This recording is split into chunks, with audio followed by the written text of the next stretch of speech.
What's up? How y'all doing? It's Luke Meyer. This is a cold steel MMA arming sword. I had to get another sword, but I wanted something smaller, something lighter, one-handed, a little bit easier, a little bit quicker, easier to use, more maneuverable, faster in hand. And I wanted something as well that I could beat up, right? The MSRP on this is $369. You can get it for around $210, $225 online. There's plenty of locations selling it right now. It's a 1090 steel, which is an interesting choice. It's very stiff. Talk about that more in a second. It's got a 28-inch blade length. The balance point's 4.5 inches out from the handguard, so it's got great balance. It's very quick, very lively, very maneuverable, very fast in hand. I've done some chopping with it. I'll upload a chopping video, just hacking through some water bottles as well. It's a whole lot of fun. I like the design, the overall look, the overall aesthetic of it. I honestly thought when I first got it, it's got a blue finish. It's got like a gun blue finish to it, and I thought I was going to be removing that. Honestly, I still might at some point in the future, but I think I've kind of grown to like it a little bit. The aesthetics of it, and the fact that it is a historically accurate sword. There's nothing about it that screams inaccuracy besides the fact that it's blued. I do kind of like it though. 1090 is relatively high carbon steel. Especially for a sword, so it's probably going to have some rusting issues. It's probably going to want to rust out of the pretty quick. So it might be a good idea to have it blued, especially with as much as I'm going to be hacking, as much just random crap as I'm going to be doing with this particular sword. It's just a whole lot of fun. Handles very nice, very quick in hand. Again, I have no idea what I'm doing. I don't know how to use a sword at all. It is sharpened about I'd say 2.5 inches up. 2.5 inches is actually unsharpened, right? See if I can get a good look at that hand. I'll do a close-up view here in a minute. I want to say that this is a Type 16. I don't know. Can't really verify that one. Going from pictures I see online, it's a leather-wrapped handle. I do imagine some type of wood in there. I couldn't find out what the actual interior of the wood is. It is a screw construction, a screwed-on pommel. It's got a little end cap. From photos I've seen on blade forums, that it seems that this cap here is actually just, the pommel itself is just a cap, and then this I believe is actually what is threaded onto the actual tang. That may be incorrect, I don't actually know. I do know it is a threaded pommel, but it hasn't come loose. I put it through a decent amount. It's hit my little wooden stand several times. There is some blade deformation. It didn't come the sharpest out of the box. I did have to touch it up. The blade angle, the grind angle was off as well. It didn't have the best grind angle. I know Cold Steel likes to advertise their knives at 40 degrees. I haven't ever heard them say anything about their swords, but this thing definitely was not 40 degrees inclusive out of the box.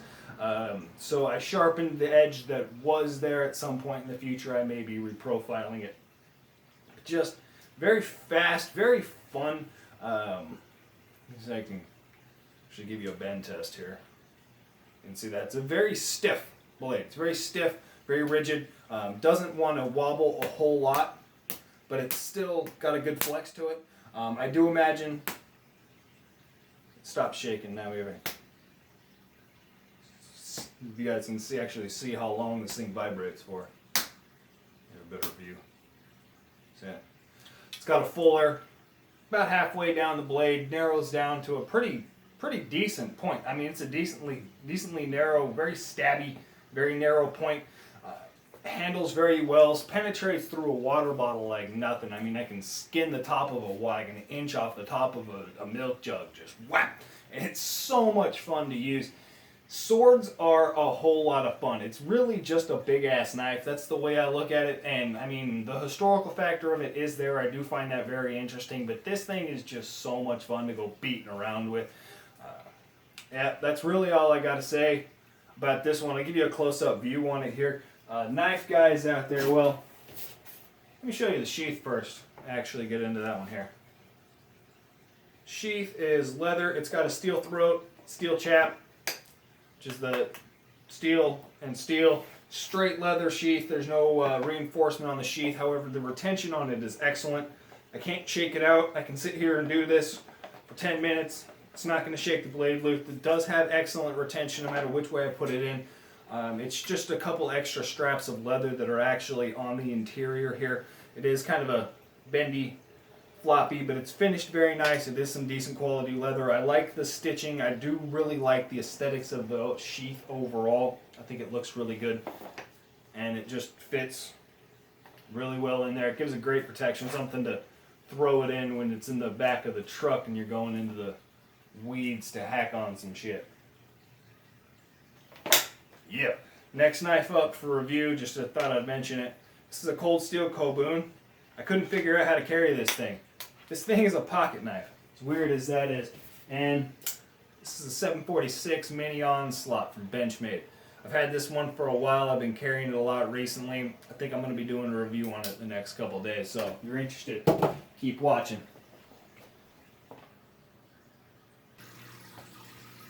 Yeah. Give you a better look at this finish. It is really growing on me.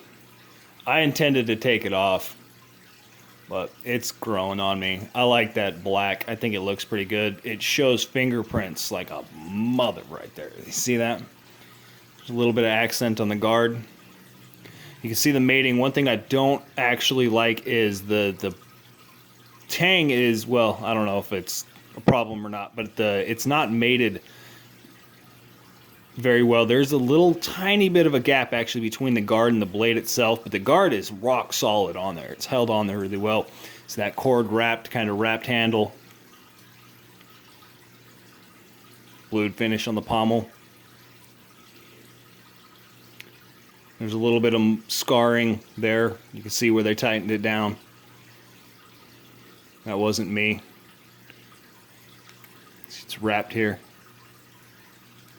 And it's only sharpened that far up the blade. I believe that's so you can actually choke up on it and get a better purchase on it, which I know is something that they actually did, something that you can do in sword fighting, but it seems to negate the ability, the use of the handguard. Sheath.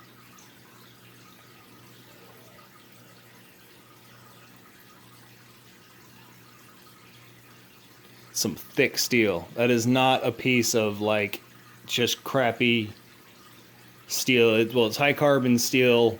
I know that because it's blued, and then it is a traditional blue, and as well, it's not just a piece of sheet metal. That's a good piece of steel. The throat and the chap. That's really nice.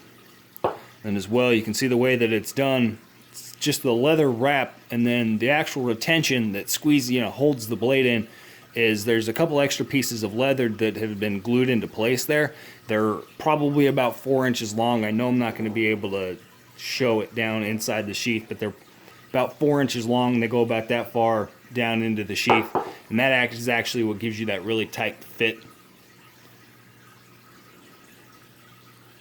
It's the stitching.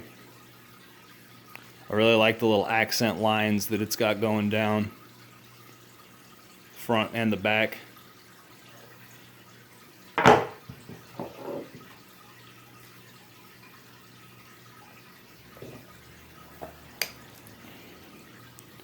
you see the mating. It's tight.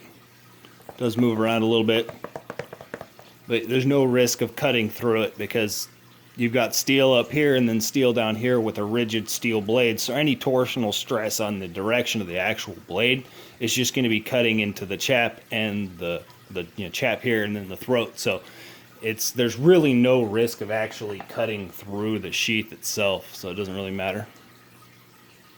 Yep. That's a cold steel MAA, which is the man-at-arms arming sword.